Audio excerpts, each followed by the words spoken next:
Bonjour, mon nom est Peter Wilcox et je suis le président de l'Institut de la propriété intellectuelle du Canada, l'IPIC. Avec ses 1700 membres, l'IPIC est l'association professionnelle des agents de brevets et de marques de commerce et des avocats spécialisés en propriété intellectuelle. Notre association soutient l'innovation au Canada depuis 1926. La semaine dernière, l'honorable Navdeep Bains, ministre de l'Innovation, des Sciences et du Développement économique, a lancé le programme d'innovation du gouvernement du Canada. Le ministre a parlé au besoin de positionner le Canada comme chef de mille mondial pour ce qui est de transformer des idées en solutions, des résultats scientifiques en technologies concrètes et des entreprises canadiennes en démarrage en réussite mondiale. Cependant, comme le soulignent les documents du ministère de l'Innovation, d'autres pays sont en avance sur le Canada. Le ministre affirme que nous devons travailler ensemble pour réduire les écarts qui nous séparent de ces autres pays. Eh bien, je suis heureux de dire qu'à partir de demain, l'un de ces écarts va disparaître. Le 24 juin, de nouvelles provisions de la loi sur les brevets et de la loi sur les marques de commerce entreront en vigueur. Elles protégeront les communications confidentielles entre les clients et leurs agents de brevets et de marques de commerce, faites dans le but de chercher ou de donner des conseils à l'égard de toute affaire relative à la protection d'une invention ou d'une marque de commerce, respectivement. Ces communications avec des agents de brevets et de marques de commerce, qu'ils soient avocats ou non, seront protégées contre la divulgation dans les procédures judiciaires et administratives de la même façon que sont les communications visées par le secret professionnel de l'avocat. Ces modifications font en sorte que les lois canadiennes sont maintenant en conformité avec celles d'autres pays qui ont vu la nécessité du privilège afin de promouvoir les communications franches et complètes entre les clients et leurs agents de brevets et de marques de commerce.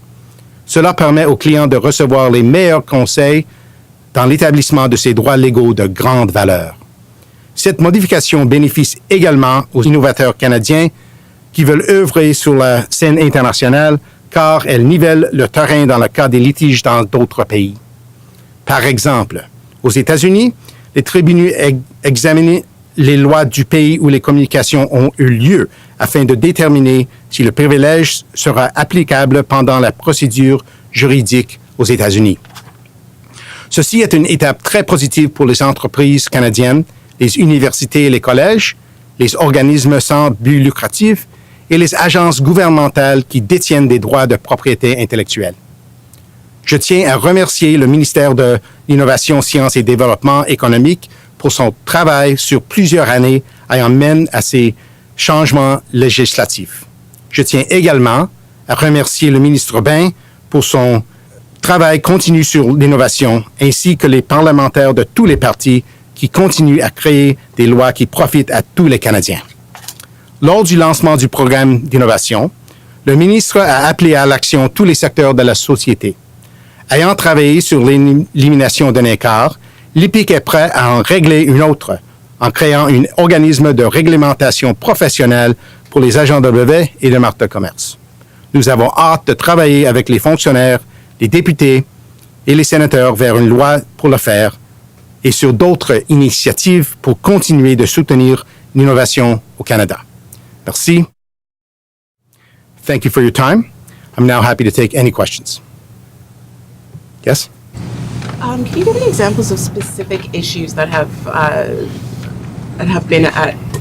arisen because before these changes came into effect, where there were actual things disclosed or anything like that? Well, there's examples of cases in Canada in which communications between patent agents and their clients have been forced to be disclosed, including, in particular, an example where a UK patent agent was communicating with their client, and the communications between that patent agent and their client were forced to be disclosed in the context of Canadian litigation, despite the fact that there is UK legislation that provides for a privilege in the UK. So the Canadian court refused to recognize that privilege because there was not a corresponding privilege in Canada.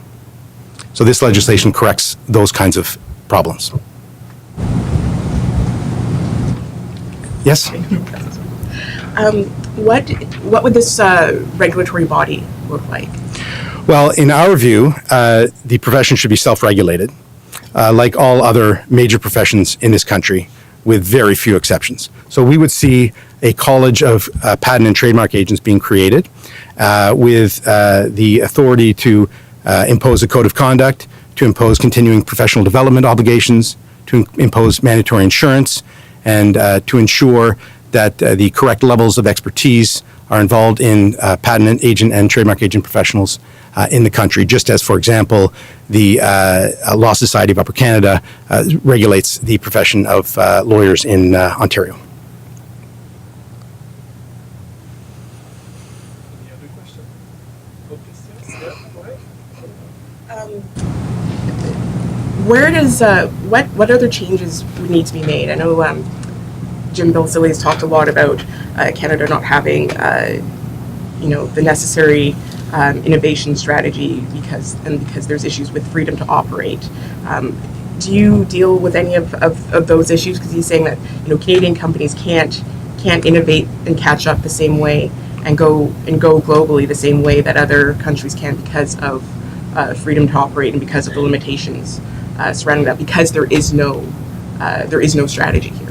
Well, I think that Mr. Balsillie probably makes a couple of points. One is that we haven't necessarily in the past have had a strong innovation agenda, and I think that's something that is being corrected by the current minister and the plans that the Ministry of Innovation, Science and Economic Development has plans for. The other issue that I think Mr. Balsillie has problems with is that there are a lot of low-quality patents out there that are preventing people from operating, whether it's in this country or the United States. And I think the issue is particularly acute in the United States, and that's being addressed by laws there to prevent a multitude of patents that might be preventing, in particular, high-tech companies from operating in certain spaces. So that's an issue of really looking at the strength of the substantive patent laws in particular, and I would say in particular in the United States, that is preventing Canadian and other companies from operating on a level playing field, and instead they're being prevented from innovating by some of these patents that are standing in their way.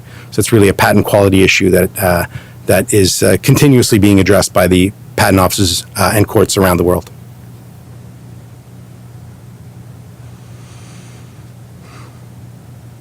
All right. Thank you. If there are no further questions, thank you for your time.